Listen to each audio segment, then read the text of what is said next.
Assalamualaikum warahmatullahi wabarakatuh. Apa kabar semuanya, siswa-siswi kelas 10 TKJ? Ketemu lagi kita ya di pelajaran produktif TKJ. Kali ini pelajaran sistem komputer ya. Ya, tadi Bapak sempat bertanya, minta tolong kalian tolong fotokan ya, maksudnya yang tidak mengerti bahasa Sunda itu artinya tolong fotokan ya modul siskom kalian ya ke Bapak, karena kebetulan Bapak juga belum memiliki modul ya, belum memiliki modul siskom ya. Jadi bagi yang belum punya, silakan belajar bareng sama teman ya, atau simak video ini ya, atau juga bisa tanyakan ke sekolah ya, di TU ya, silakan tanya ke wala sekalian ya, apakah sudah tersedia atau belum ya. Nah, untuk siskom ini ya, secara umumnya ya, siskom itu kan merupakan sistem komputer ya, suatu jaringan elektronik yang terdiri dari perangkat lunak dan perangkat keras yang melakukan tugas tertentu ya. Nah, kemarin kan kita membahas apa itu pemrograman ya. Pemrograman kan tadi kan ada hal yang terpentingnya itu adalah input, proses, dan outputnya.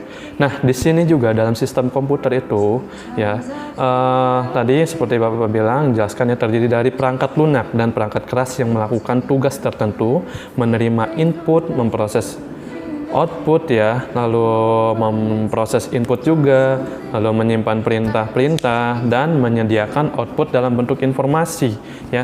Berarti ini sistem komputer ini merupakan bisa jadi perantaranya ya, perantara si pemrograman ya. Nah, selain itu juga dapat diartikan sebagai elemen-elemen yang terkait untuk menjalankan suatu aktivitas dengan menggunakan komputer ya. Nah, dari sistem komputer ini ya, ini kalian bakal belajar sedikit seperti matematika gitu ya. Karena apa gitu? Nah, karena di sistem komputer ini nanti kalian bakal belajar misalkan bilangan desimal itu apa ya, terus satuan data itu apa, bit ya, byte segala macam, dan biner ya. Nah, itu nanti seperti matematika ya. Jangan heran kalau misalkan nanti di sistem komputer kalian menemukan soal 1 tambah 1 sama dengan 0. Kenapa 1 tambah 1 dengan 0? Tidak 1 tambah 1 dengan 2 ya. Di sini ya, Bapak mau menjelaskan salah satunya itu adalah dari bit ke desimal ya. Ini salah satu bilangan sistem komputer ya. Sejak pertama komputer bekerja atas sistem biner ya. Sistem biner adalah sistem bilangan yang hanya mengenal 2 angka ya, yaitu disebut dengan sistem istilah bit ya, atau binary digital ya, yaitu angkanya hanya 0 dan 1 ya, tidak ada bilangan antara 1, 2, 3, 4, 5 dan seterusnya sampai 100 atau mungkin yang lainnya ya. Nah, dengan 2 bilangan komputer ini ya, komputer bisa menyajikan informasi yang begitu berguna bagi peradaban manusia ya. Jadi komputer ini sebenarnya punya bahasa gitu ya, bahasa pemrograman. Nah, bahasa pemrograman ini ya terdiri dari berbagai aritmatika ya, logika ya. Nah, itu dengan bilangan 1 dan 0 saja ya dalam kata biner ya. Nah, selanjutnya itu ada satuan data. Nah, satuan data ini ya, seperti misalkan bit merupakan satuan data teratas ya, data atas terkecil ya. Nah, dalam sistem komputer, kalau misalkan kalian mengetahui ya, ada bit, ada kilobyte, ada megabyte, ada gigabyte ya, dan yang lain-lainnya. Nah, kalian kan mungkin tahu ya, misalkan sering beli kuota gitu kan ya, kalian mungkin tahunya gigabyte ya. Kan, tapi di antara gigabyte ada lagi terabyte, terus ada lagi megabyte ya kan. Nah, mungkin kalian tahunya seperti itu ya, tapi ternyata ada ukuran-ukurannya, seperti yang paling terkecil byte ya. Nah, di sini ya, dalam sistem komputer ini di atas satuan ini terdapat satuan yaitu byte, kilobyte, megabyte, gigabyte, terabyte, dan petabyte. Ya, petabyte ini lebih besar dari terabyte ya. Kalau misalkan terabyte, mungkin kalian tahunya seperti di space memory hard disk ya. Nah, byte merupakan satuan yang digunakan untuk menyatakan sebuah karakter ya, karena dia ini memorinya kecil gitu ya. Sebuah karakter berarti dari alfabet A, B, C, D, E, F dan seterusnya. Lalu ada kilobyte. Kilobyte identik dengan ya 1024 byte. Nah, biasanya nih ya, kalau misalkan kalian mengenal 1000 disebutnya biasanya 1K ya. Nah, kalau misalkan di ukuran ya, ukuran data ya, 1 kilobyte itu bukan 1000 byte ya, tetapi 1024 byte ya. Nah, satuan ini sering disingkat dengan KB ya, atau kilobyte ya. Ya, bukan keluarga berencana ya KB-nya ya. Nah, oke. Lanjut, itu hanya bercanda sedikit ya. Atau K berkas ya, yang berukuran kecil biasanya berukuran dalam order kilobyte. Lalu ada megabyte. Nah, megabyte ini identik dengan 1024 kilobyte ya, 1024 kilobyte atau sama dengan 1.048.576 byte. Lebih banyak ya ternyata ya. Nah, di sini biasanya digunakan untuk menyatakan kapasitas RAM ya dalam PC. Satuan ini sering disingkat dalam megabyte atau M ya. Nah, di sini berarti dalam penggunaannya ya, jadikan kilobyte itu kan untuk karakter ya. Nah, lalu megabyte ini biasanya untuk pembacaan sistem memori ya. Kalau misalkan kalian buka apa ya, task manager ya, biasanya task manager, di situ kan ada sistem memori tuh ya, ada sistem memori program apa yang berjalan ya. Nah, di situnya bakal terbaca tuh ukurannya yang sedang berjalan berapa megabyte segala macam. Atau misalkan kalian boleh deh cek di handphone kalian ya, sistem ininya apa, RAM-nya kira-kira sisa berapa MB atau segala macam. Nah, itu sebutannya sering dipakai untuk mengetahui kapasitas RAM-nya. Lalu ada gigabyte. Gigabyte ini identik dengan 1024 megabyte ya. Ingat ya, berarti ukurannya itu tidak jauh dari 1024 ya. Misalkan tadi 1 megabyte itu sama dengan 1024 kilobyte ya. Lalu dalam 1 gigabyte itu 1024 megabyte ya. Nah, atau sama dengan, wah ini nolnya banyak nih, 1.773.741.82.824 byte ya. Nah, biasanya digunakan untuk menyatakan kapasitas hard disk dalam PC. Nah, ya, satuan ini seringkali disingkat dengan GB atau G ya. Nah, kalau misalkan kalian lihat hard disk kan kapasitasnya berapa sih? 50 GB. Misalkan kalau hard disk komputer itu biasanya antara 512 GB ya, 512 GB ada, terus 128 GB juga ada, lalu ada yang hampir 1 tera ya, 1 tera ya. Nah, lalu kita sambung lagi nih ya, terabyte ya. Nah, identik terabyte lagi, identik dengan 1024 GB ya, atau sama dengan, wah ini angkanya makin banyak nih. Bapak belum pernah sebutin miliar, ini sekarang udah triliun ya. Triliun, 1.911.627.776 byte ya. Nah, biasanya digunakan untuk menyatakan kapasitas hard disk dalam mainframe ya, satuan yang disingkat TB ya atau T ya. Nah, mainframe ini bisa dibilang ya, kalau misalkan dalam kebutuhan anak TKJ ya, ini server ya, seperti server ya.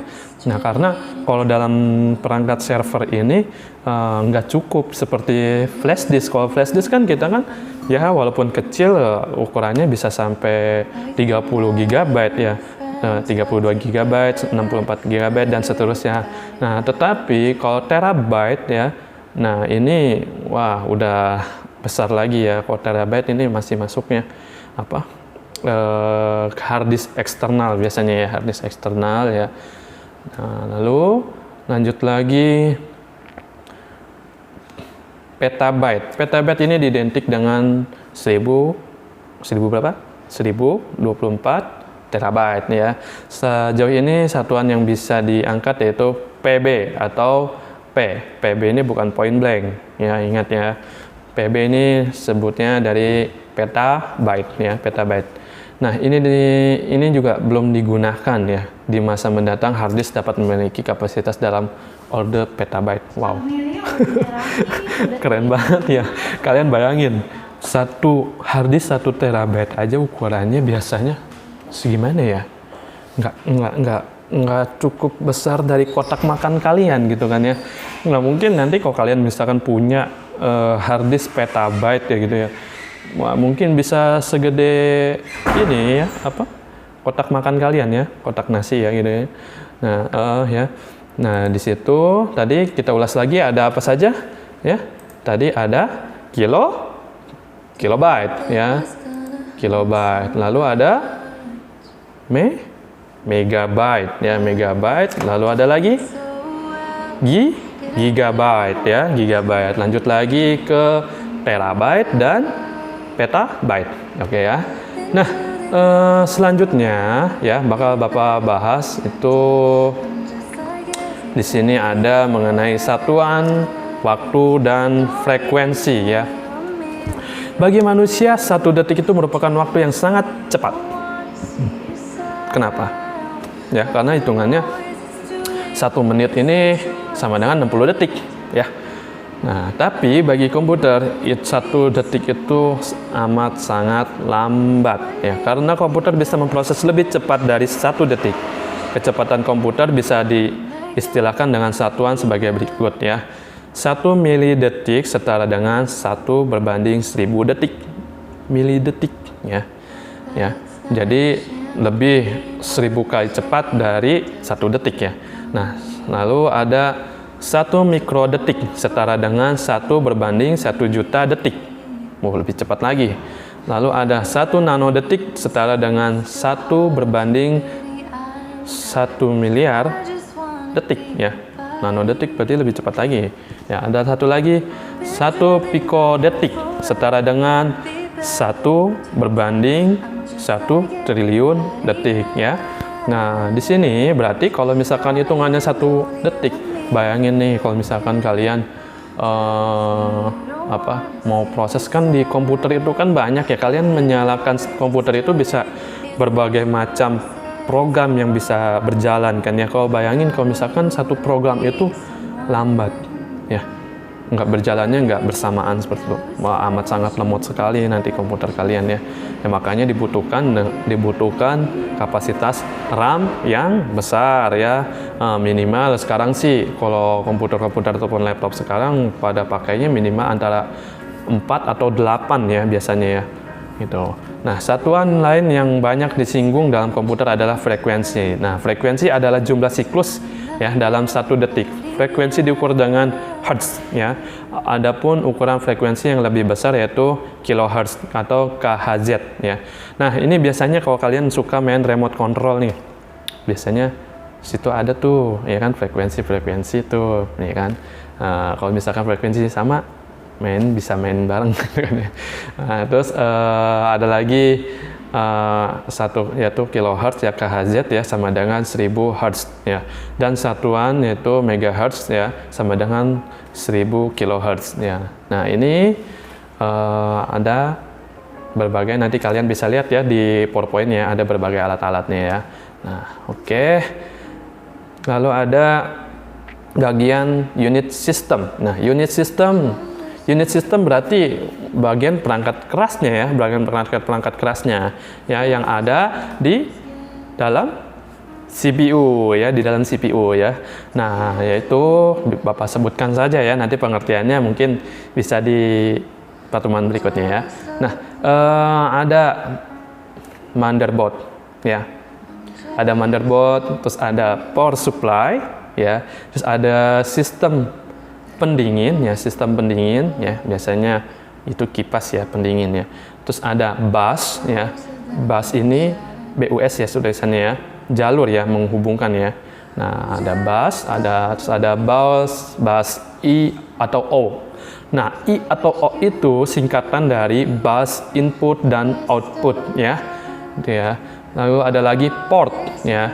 Port. Lalu ada prosesor ya. Lalu ada memori internal ya.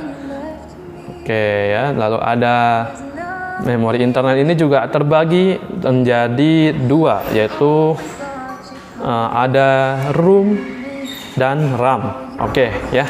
Mungkin itu nanti bakal Bapak bahas apa itu tadi ini ya, komponen-komponen bagian unit sistem yang ada di CPU ya. Nah, nanti bakal Bapak jelaskan di pertemuan berikutnya ya. Oke, mungkin cukup sekian dari Bapak. Oh ya, Bapak mau kasih tugas nih, boleh kan? Ya, tolong dong kalian cari ya pengertiannya ya. Pengertiannya dari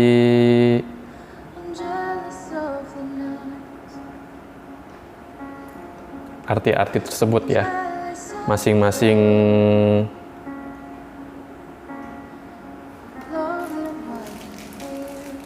kan kemarin ada 4 kelompok ya, Nah, di sini kan tadi Bapak menyebutkan ada 8 ya, ada 8 unit ya, ada 8 unit unit sistem ya. Coba tolong kalian cari tahu ya, masing-masing kelompok ini memberikan dua arti ya dari unit sistem ya. Misalkan kelompok 1 tentang motherboard dan power supply ya, fungsinya apa ya. Lalu kelompok 2 sistem pendingin dan bus, itu fungsinya apa. Lalu kelompok 3 fungsi bus input dan output itu apa, dan port ya, fungsinya apa. Lalu kelompok 4 itu prosesor dan memori internal, itu fungsinya apa. Ya, silakan kalian kerjakan ya. Nanti di jam pertemuan selanjutnya silakan kalian bisa kumpulkan di Edmodo ya. Silakan kalian kumpulkan ya, setiap kelompok membahas 2 pengertian ya, 2 fungsi. Oke ya, cukup sekian dari Bapak. Wassalamualaikum warahmatullahi wabarakatuh. Tetap semangat.